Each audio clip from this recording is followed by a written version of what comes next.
my honeys, and welcome yet again to my YouTube channel. You know, it is always with great excitement to welcome you to the YouTube channel. If you are a returning soldier, my Sabi, you know that I love you, welcome yet again. And if you are new to the channel, please feel it free and feel at home by hitting the subscribe button.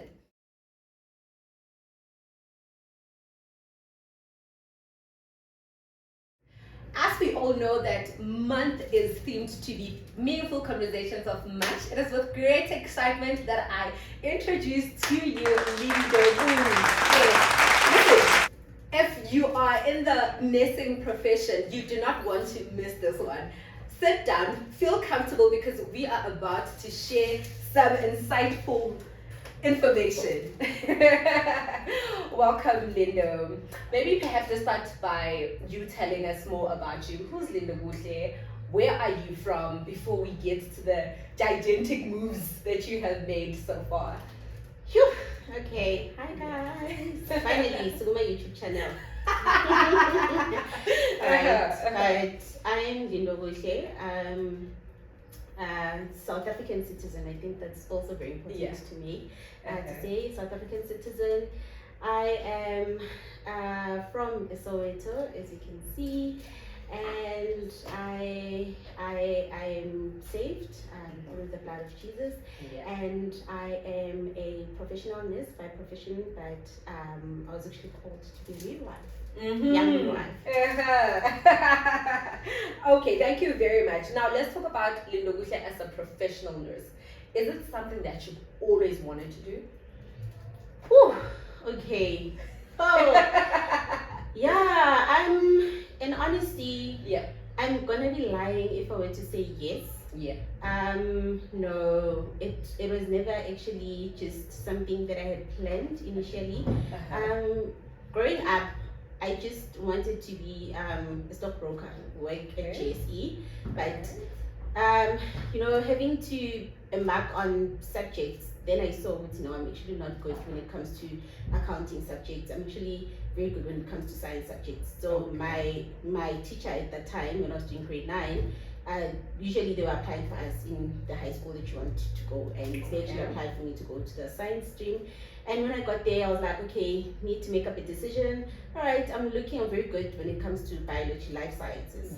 I'm looking into going into like microbiology, or maybe chemical engineering at the same time, because I'm like, no, I also want to make it in the big fields, complex fields. Then it happened, got to matric, and I got my results. Made it to not top 5, but like I was like a top student. Like class 2012, my name is up there, number 1.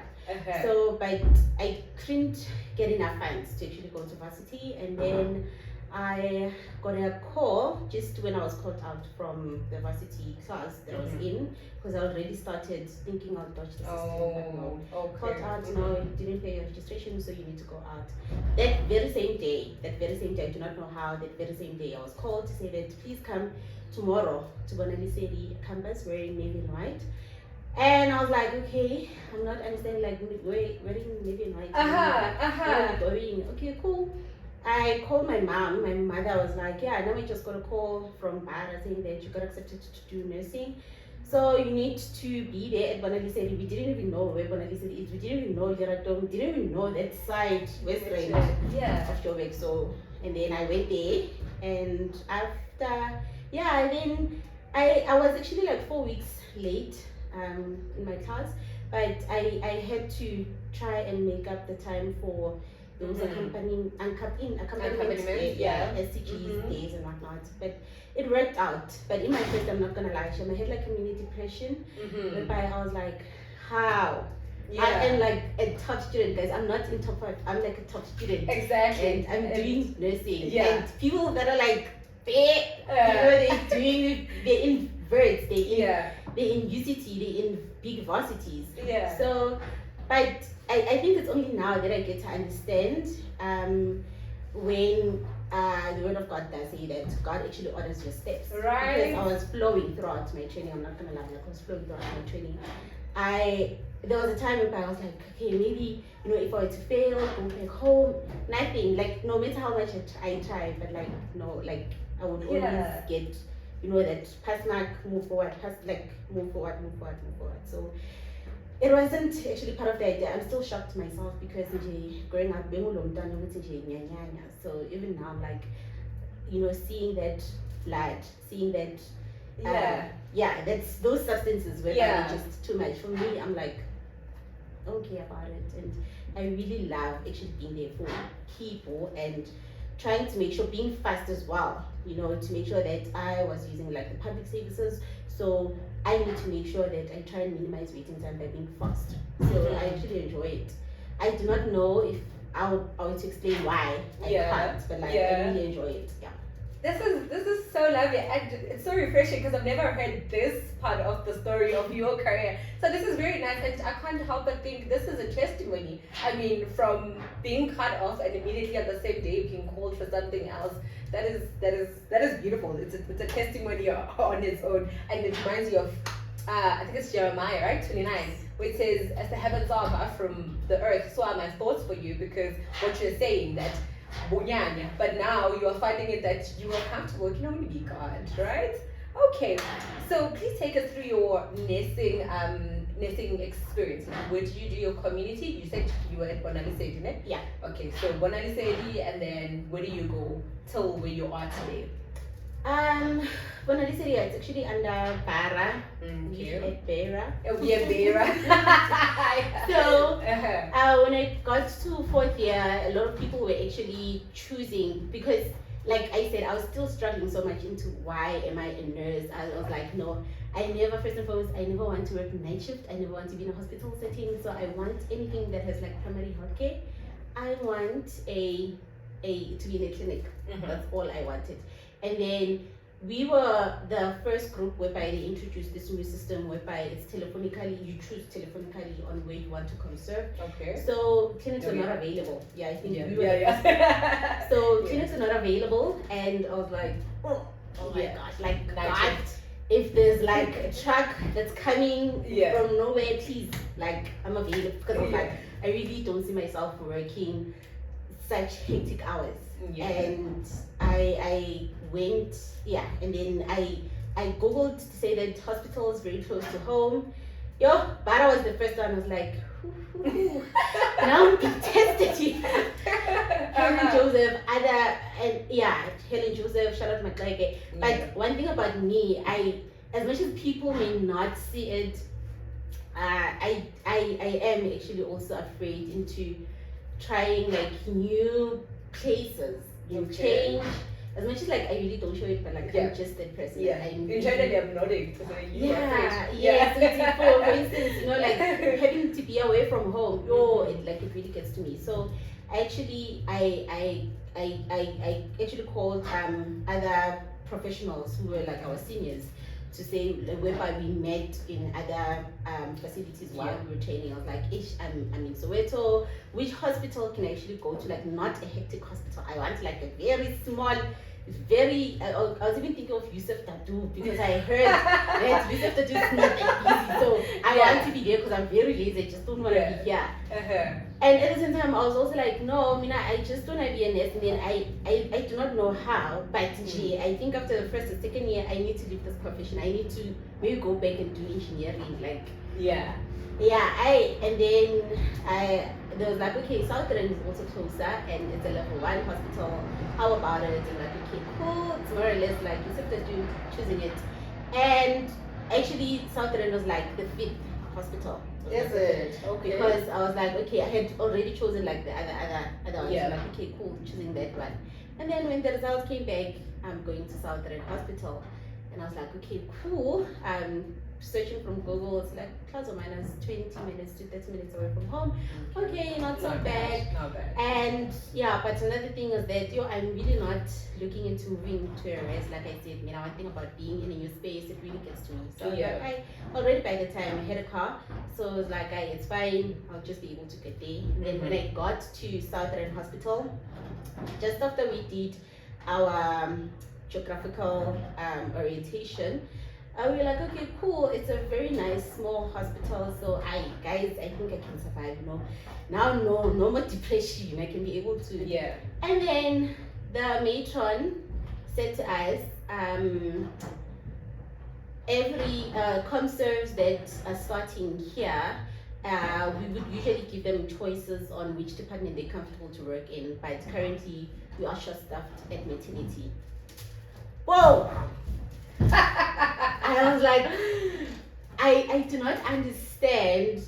Like, there's also like my belief system have so many tests, because my friends, they know very well. Even now, they are so shocked that Lindo, you are like so much into midwifery. We are so shocked because during my training, they know I wouldn't give in like so much into it, because it was so traumatic for me. It was really traumatic to say that, whoa, wow, our bodies can be able to do this. Like, I know I love science, but like in this manner, this is too much.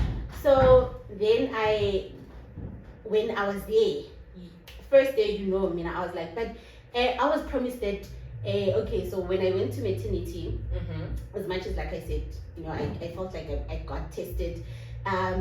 The first month, I was like, no guys, after 3 months, I'm going out. Yeah, that is what I was rotation. Told. Yeah, rotation. I'm there. Yeah. And at the same time, like I'm saying, so many things in my life when it comes to my profession, like it was flowing. I didn't have to put in so much energy and effort to it. Days went by and met the lovely you, and like one thing about you give so much empowerment towards a lot of things. And also being with, actually our group was like the funniest group, like nice group. Yeah, it was an awesome shift. Yes, it was. Yes. So okay, cool. I was slowly but surely now I was starting to enjoy the environment, but at the same time in my heart I was like, oh no, I'm not meant for this life. Like, but at the same time I'm like, God, why am I flowing? Exactly. Why am I excelling so effortlessly in it? Like I'm just not part this life. Yeah. And it went on and on. You know me, I kept on going back to the matron's office, and the matron's office was like, hey, we are still that rotation. And at the same time, I'm also like, I also want to have that impact towards the public healthcare system, because I was using it, and once like a bigger person is like, no, we are short-staffed, I respect it so much, because I'm like, I don't want now people waiting so long. If I'm there, I could be able to like really rush things. Yeah. So that's when I would go back, and during the first few days I'll be like, oh, I don't want to be here, but like here I am. Yeah, let's do it. Yeah. And then I always like research around our career and be like, okay, I've seen this on social, this nurse wearing this nice uniform in this, next to this furniture, next to a fridge. Like, why are you there? What's going on? So I've always been like an inquisitive person since I was born. I've always been that child.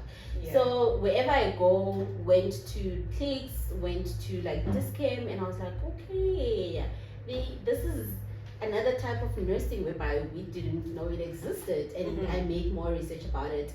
And one thing about me, I think you've also like spotted, I'm able to really be vocal, get to ask the person who's up there, I want to talk to you, ma'am, sir, I want to talk to you. And also try and make my own research to say that, okay, what's the nurse's role on this setting? And be like, okay, cool. So because I don't want to be here and this looks fun and interesting, and then I applied into another like private clinic. I was like, okay, cool. Mina, but the only thing that I wanted was just not effective, but it was just what do we call it? Like hours whereby you don't work too many hours. Office hours? Yeah, office hours. Okay. So I was like, no, I'm going flexible hours. Flexible hours. Okay. Yeah. Slow, guys. Flexible hours. Yeah. So that's when I was like, I kept on applying in the private sector for a setting whereby it will give me flexible hours. That was the first thing. And then moving up, got into setting whereby it gave me confidence to say that, oh wow, you can actually do so many things independently. We were actually trained to be independent practitioners. And I think that is a content in our GNS 100, whereby, I think it's GNS 100. There is a content whereby it does specify your role as a dependent practitioner, it does specify your role as an independent, and it does specify your role as an interdependent, whereby you're in the middle. I remember very well, it was Mem Muhad who were even teaching about that. Okay. So being independent as well is not like mainly focusing to being like an entrepreneur and this, but I think we want to go on. I'll further discuss. Yeah. So it does actually. It gave me. It made me to see that aspect of being like an independent practitioner in his setting, and it gave me so much confidence and like so much knowledge about it. And Okay, just to take you back a bit, you said when you were first taken into the labor ward, you felt, as much as you were good at it, but you felt that was not your vibe. Did you have a department in particular that you thought you wanted to be in at that point in time? No. It was just that I don't want it yet. I just don't want it. Okay. Because at the same time, the only one thing about, if I were to fetch my high school or primary friends, they would tell you, when we were to come into career days, I saw myself being in the corporate world. Like I saw myself being that girl. I saw myself with Mina, in 2 kids. That's me. That's why. Yeah. And that's why even in my paper doll, the person who was making it was like, no, I'm gonna sell it for you. And I think it's only now that I understand, because I always had that entrepreneurial spirit, character. It's just that with me, one thing about us also that I usually preach out, especially to young black couples, is that allow your child to actually explore who they are. Because sometimes we are like focusing to say that, no, I want to do engineering because we're thinking engineering is like the better career field, because I want like money out. I want to be a doctor because obviously doctors make so much money, and not understanding that we never spend so much time into being like, okay, what is it that you're really passionate about? So that's just like, no, I just want out of nursing is to pay my bills, and I want to be out. I just want to be in the corporate world. If not, I want to do engineering. But also because of the titles around it, to say, no, I'm very good. I know when it comes to physics and maths, ask me. I want to be an engineer because, like, hello. Okay, no, that is great. That is very awesome. So I'm appreciating the fact that even within your practice at as a midwife, you were still researching, and you're using, and I think it's intentionally that you're using the word independent practitioner. At which point did you feel that actually I want to establish myself as an independent practitioner? Here's the thing about me and my belief system. I actually I go to God first before I actually go to people. So it's more to say that I would usually pray and ask God, like, what is my purpose in life? Because I never want to really know what I was created for when I'm 40, when I'm 50. Because I'm like, yes, I understand myself, I'm very impulsive, and as much as there's like so many goals that are in me, but like I would really want to know why like so many things are working out, and it's actually like things that are not part of my plans. Like, God, like, can you really try and talk to me? And at the same time, we should, especially as Christians, understand that the Holy Spirit is always next to us. So where I was, usually you place your qualifications on the wall next to your working station. So when people got into the consulting room, they would always be like, oh, nice to meet you. Before even looking at your name tag, nice to meet you. Oh, you're a midwife. You're a midwife. You're a midwife, because it's even boldly highlighted in our qualifications. I didn't even understand, like, why the things you're seeing, why midwife? And also like, what's so wow about being a midwife? Because it's like, Batum, we have sisters that are working in a maternity ward. And then there was this one lady who was an occupational therapist. She actually trusted me so much with the child. So when I was like, okay, what's the vibe so much about being a midwife, in the private sector? And when she explained to me to say that it's a highly recognized profession in the private sector, okay, not because of like, it comes as like an affordable service when it comes to giving birth, but it's actually one of the things whereby it's really highly respected. It's really highly respected, and a lot of a lot of independent practitioners who are midwives are actually also doing so well. But at that time I was like, okay, okay. And then when she told me about Genesis, she's like, that's like one of the models whereby it's midwifery led. But I was like, no, Mina, I want to give birth there because obviously content is important. Hello. So and also it's to really make it to people like, hey guys, I've made it in life. I've worked so hard, so I want to give birth. I want to give birth, in a double bed by my husband. At that time he's next to me. So at that time it was more to say that I was still not focusing on like midwifery like as it is. And I was still like, and then I do not know, but like I had this thing of it, man, like now seeing where I am, I'm actually like so independent whereby I could really start like a primary healthcare clinic. But at the time, like I didn't have like a business plan or vision, like like a it was just a thought. Just a thought at the time, and I can actually do this because here I am. I only get to see my manager after 4 months or after 5 months. Like they don't even check up on like okay, they do check up on us, but like virtually. So it's more like, hey, I'm capable of doing so many things. Practically, I'm running this clinic. Yes, and for the fact too, it's when you get into when I got into the place, I actually like double or triple the sales. So I'm like, now like this is showing me of what I'm capable of. But at the same time, so when I kept on like telling people, kept on following primary healthcare practitioners, because I started googling private clinics held by midwives. I started seeing a lot and more.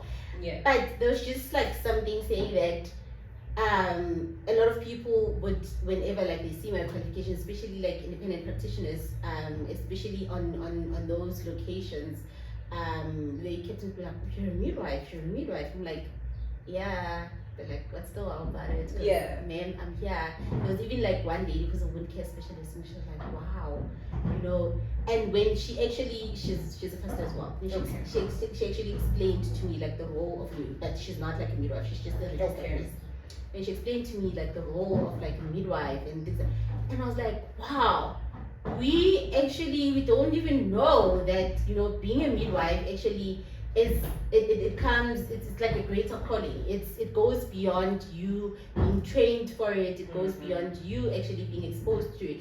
That's when like making more research about it, I actually got to discover, even at home, to discover that my grandmother was actually like a traditional midwife. So now I'm like, okay, we were actually exposed so much into like the medicalized management that sometimes we actually not focusing so much on our roles as nurses. So true. Yes, so we are like, what, Mina, all I know is that I want to prescribe antibiotics, and then I want to leave it for. And not understanding that sometimes when we are focusing on like the little things of like health education around drinking more water, lowering your salt, exercising more, that's like the actual greatest management of a nurse. And even when it comes to midwifery, you're like, wow, these people are not ill. And once you're like there, being like the support system for them medically, so many things they go well. One thing that I've discovered is like I started with this was that actually anxiety is like the core problem of it's like the core problem of so many illnesses, whether it's primary healthcare illnesses, if we were to like put them together, or midwifery illnesses. Anxiety actually like just is the one like the will trigger so many things. So it's just more of like the more I got to like, oh, midwife, and started now following midwives as well. We connected so well, and yeah, that's where it all began to say that, okay, wow. Yeah. I think I do not know. I do not have like the evidence, but like I'm actually like really for this. Really for this. And I even when I was at the clinic at the same time when I started there, I was like, no, why can't we do like, okay, because I come from like the medicalized model. Yeah. I was like, I want complex stuff. No, I'm not here to only check blood pressure and sugar. I want bigger things. You know? Started like having like, and started pushing antenatal care. Before now it's like being implemented, you know. Started, and the sales went up and be like, okay, so usually my one thing about our managers is that they would support us in like the innovative ideas that you have. To say, okay, how about we actually charge this? How about we do this? Can I actually? And that's when I was like, okay, wow, I'm also able to be given a platform whereby I can bring in so many ideas and like it works so well, and it was like, okay, now it makes sense. Now it makes sense. Now it makes sense.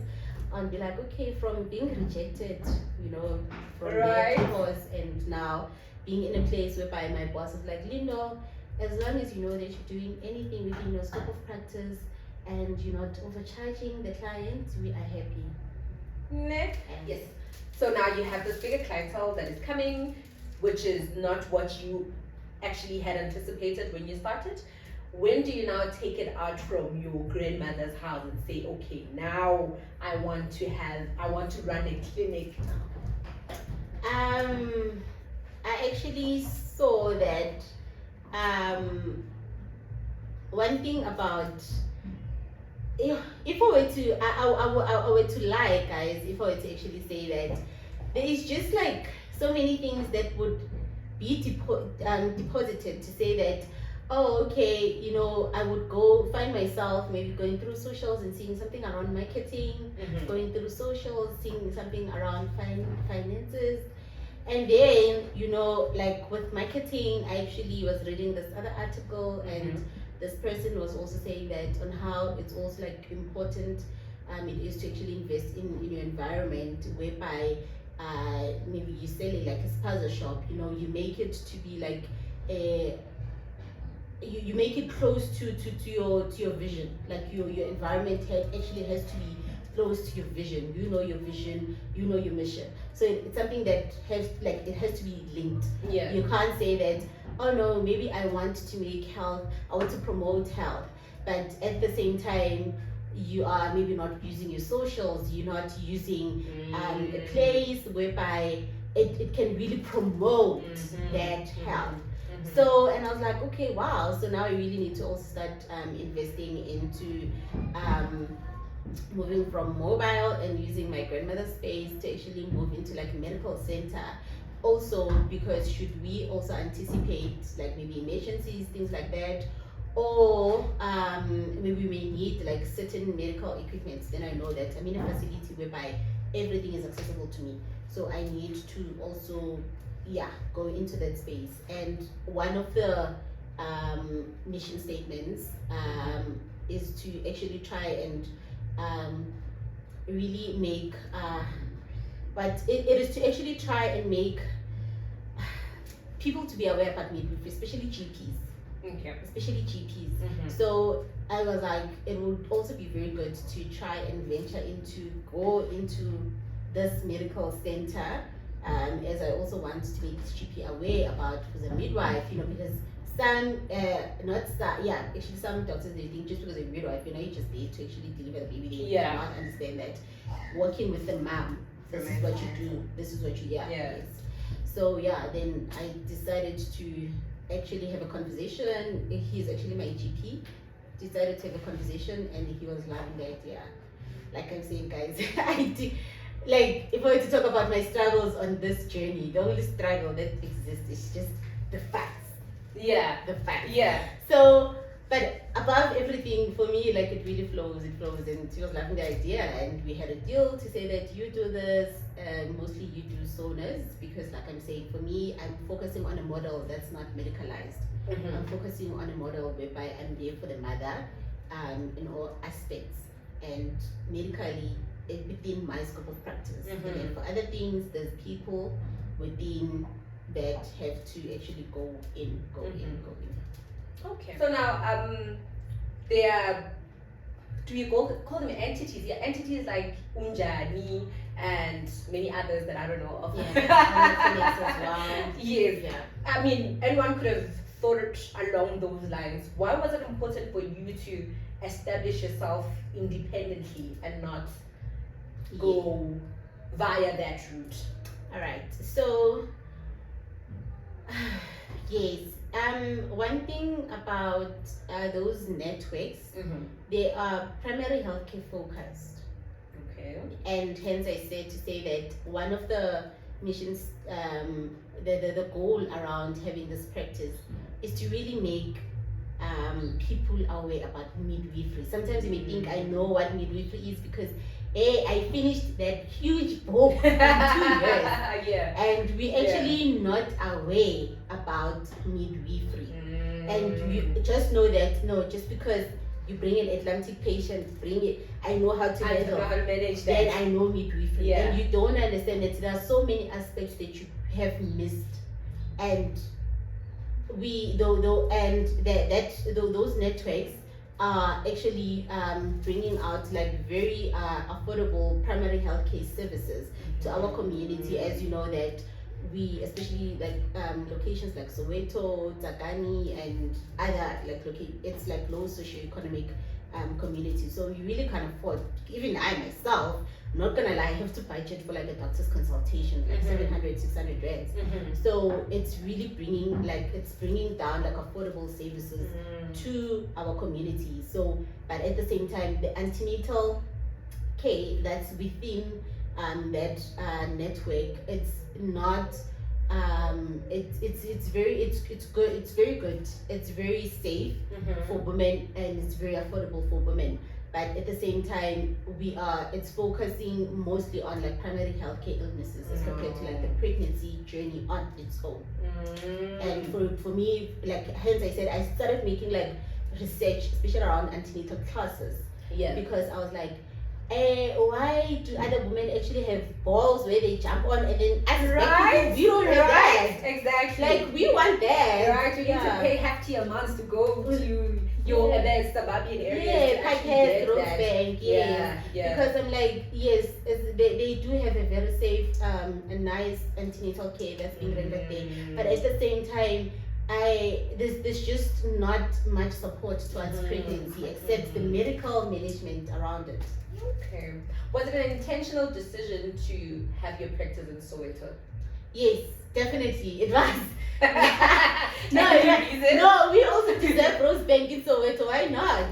Right? And yeah, so we, like I said, like the first thing was to actually first and foremost make people aware about what midwifery is.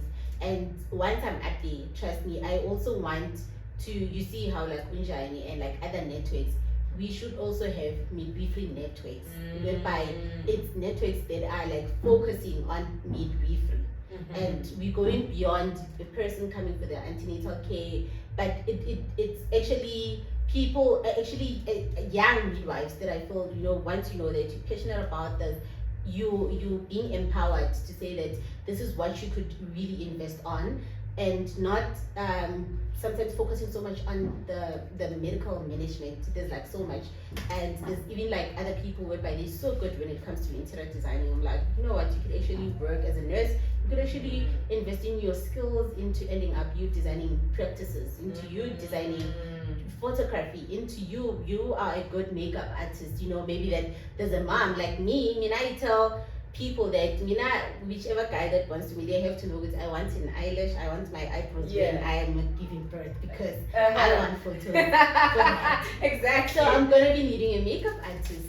So it's more, so for me it was that as I actually kept on making a research around those networks, I saw first and foremost I do not have a primary healthcare specialty, and at the same time, I've done primary healthcare, but another thing is that in when you're practicing independently also, the legalities and the licenses and everything, they need you to have certain qualifications for you to be able to manage such a setting. So also yes, I do not meet those certain qualifications because I just still now just have a basic qualification. Yeah. So it was more for me to say that, okay, cool, let's focusing into, I wouldn't say it's neglected, it's not neglected, it's just that there's not much empowerment towards midwifery. Yeah, but that's a boss move. That's a really boss move for you to independently establish yourself. I think that speaks volumes for firstly us as women, to have someone who we've had encounter with, someone that we know, but they can also still refer to say, and she runs her own clinic. That is boss, you know. And secondly, it's also boss for kids, but also weird, you know, to say a fellow Sowetan person did this. That spells out volumes for me. And I don't know if I'm speaking out of come for me if you may, but I'm happy that you didn't go the Unjani route, if anything. I'm happy that you did this and you went in this route that you went on, because I feel it spells out opportunities for a lot of people who still wants to establish themselves somewhat. I don't know if I'm making sense in what I'm saying, right? Okay. So now here's the clinic. It's running.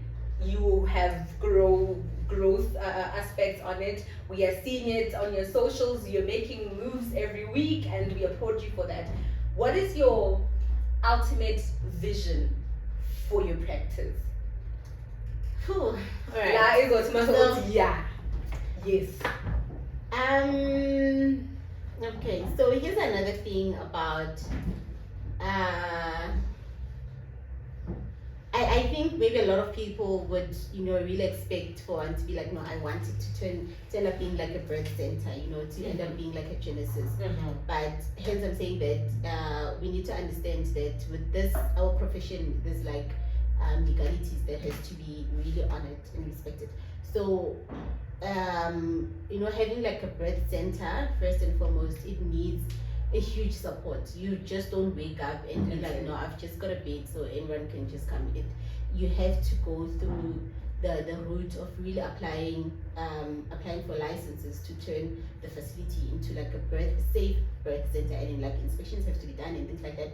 So, but for me is to actually have a clinic to say that it has really also impacted on my community, into them knowing what midwifery is, like into actually a mother knowing that it was beyond me going for my follow-up checkups, but it actually it gave me skills whereby it made me a better parent, because I feel like one thing about the reason why this is my target location, Soweto, it's because we first and foremost, we are really not aware that taking care of one's mental health starts when they're still in the utero.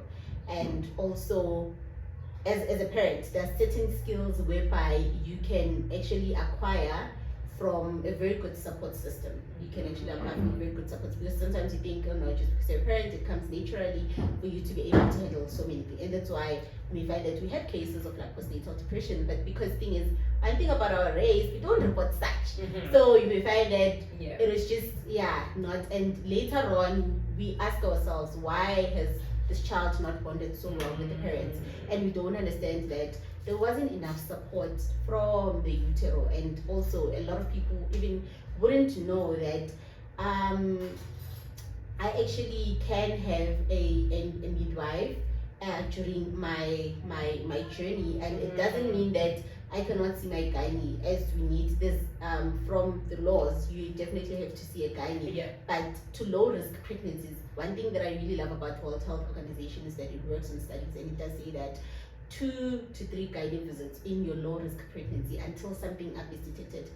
Having a midwife, it's very safe.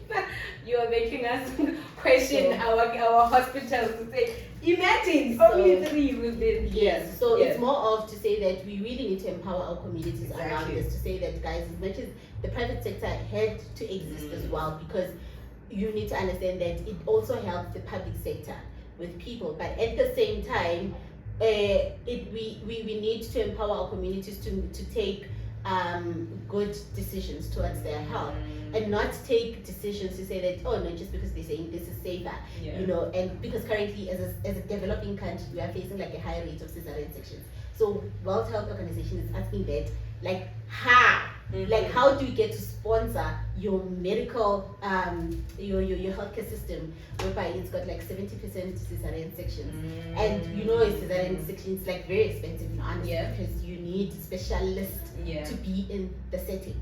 So it's more to say that I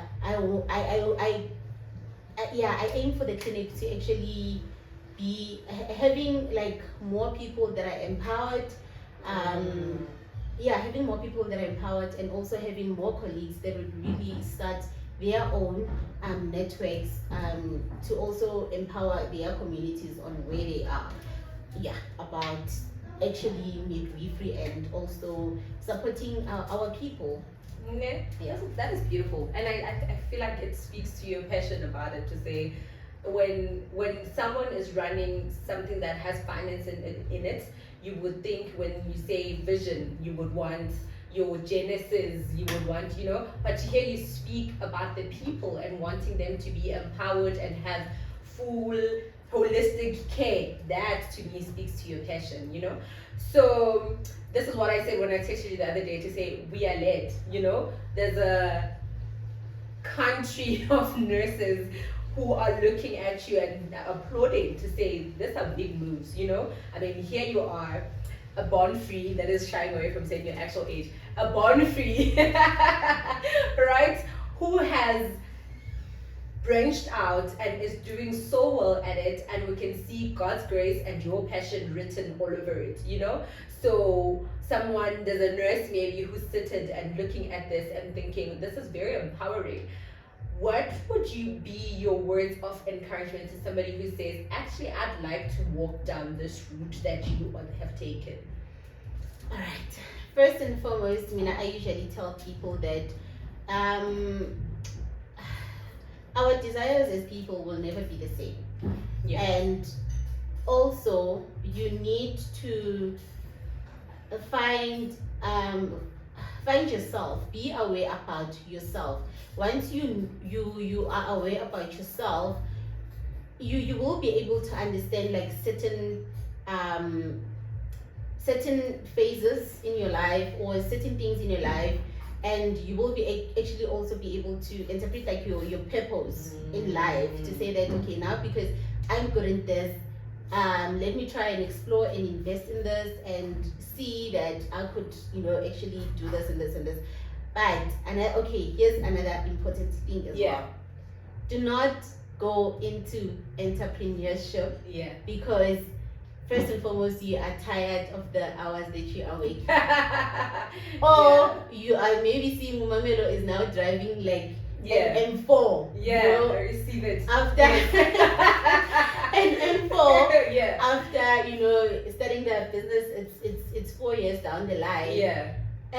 Those things are actually things that are you get on like along the way. Okay, I'm not like there yet to say that, oh no guys, this is what, for me first and foremost, I'm not like money orientated. Like when I wrote down my vision and mission, I actually was specific to say that the reason why I'm going independently was that as much as you may vent out to someone who's actually above you about this, they're not understanding your vision.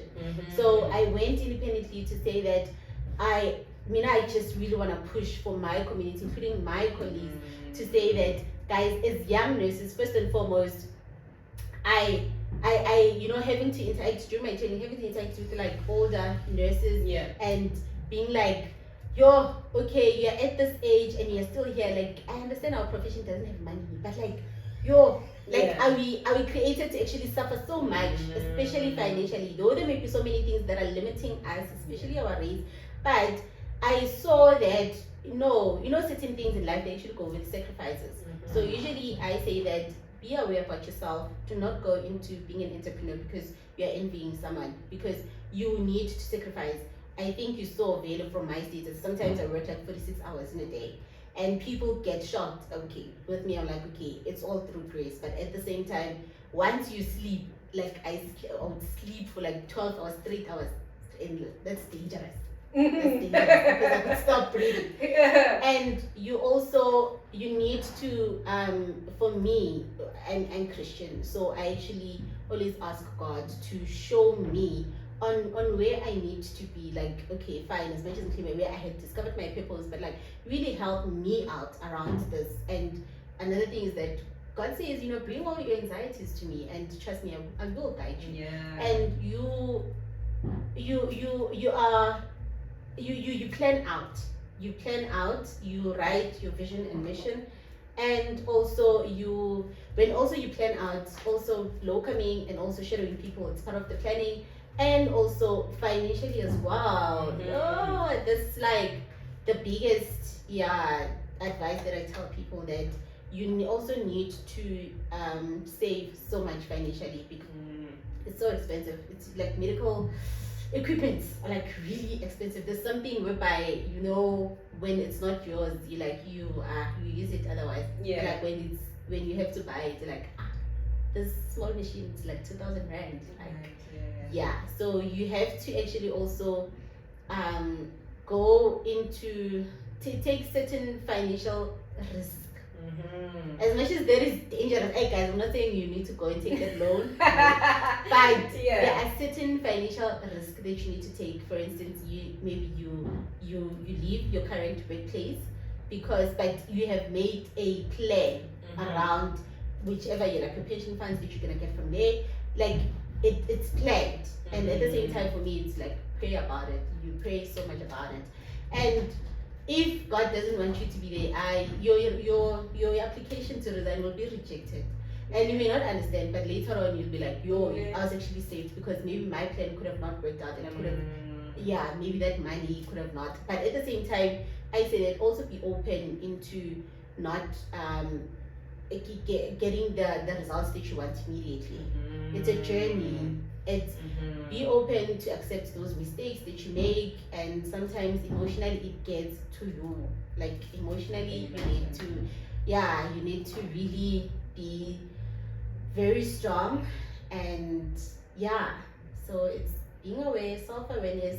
Don't come into being an entrepreneur because you feel like, oh no, it's a shortcut to living a good life. There's so many sacrifices that you need to make, and save up enough, and also plan your things out. By planning also, if you feel like confidently you're still not yet ready to be like independently, locum more. And but also, guys, let's also respect our current job contracts. I'm not gonna be like, okay, do this, do that, because it will catch up with you.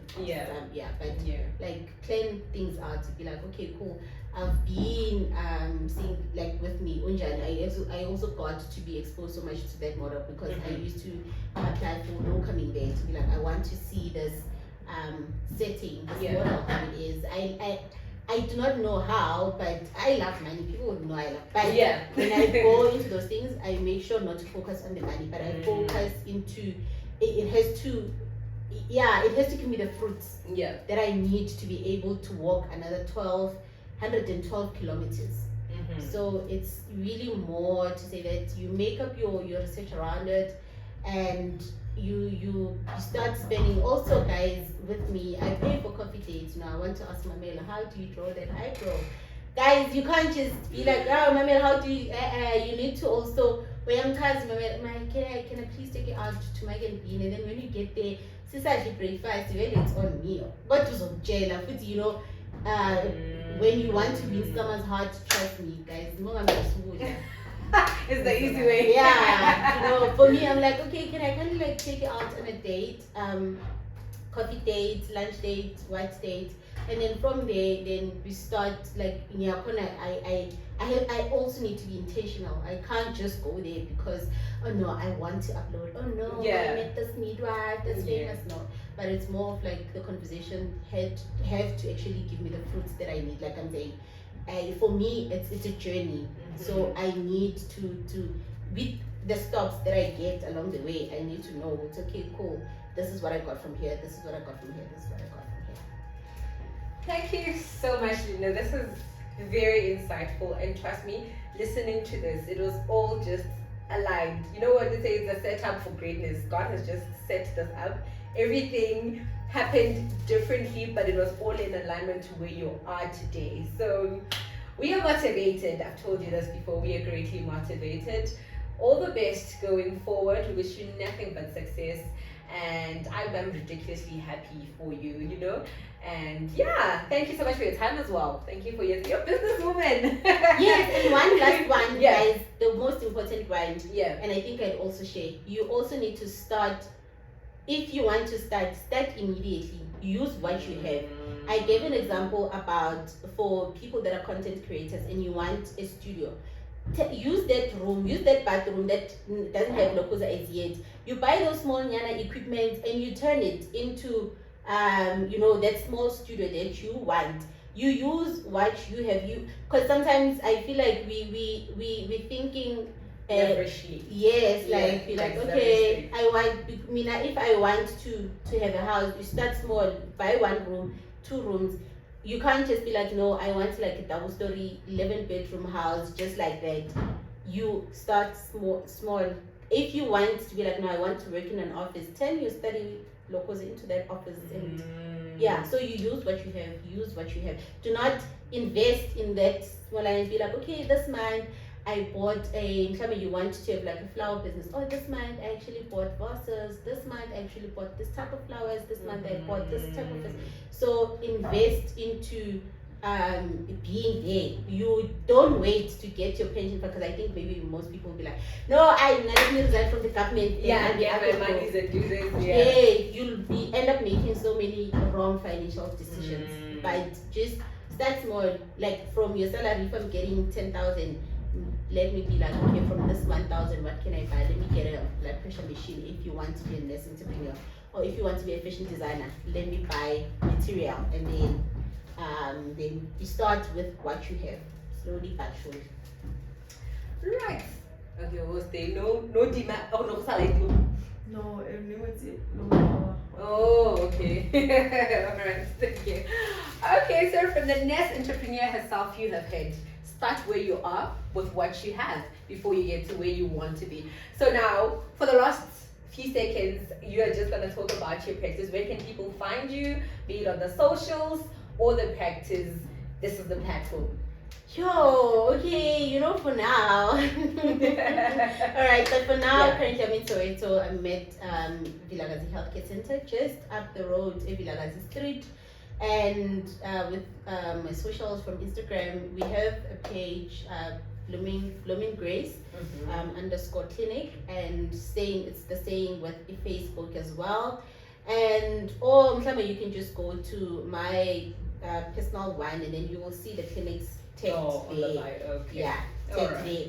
But for now, I'm not allowed to actually really go out with so many things, but there may be certain changes, but we're just waiting actually on the Holy Spirit to lead us. Amen. Like there's just going to be certain changes. We do not know, but let's just wait and continue to pray for us, guys. We shall. Thank you so much, Lise, for your time. I highly appreciate you taking your time out to come have this chat with me, and all the best.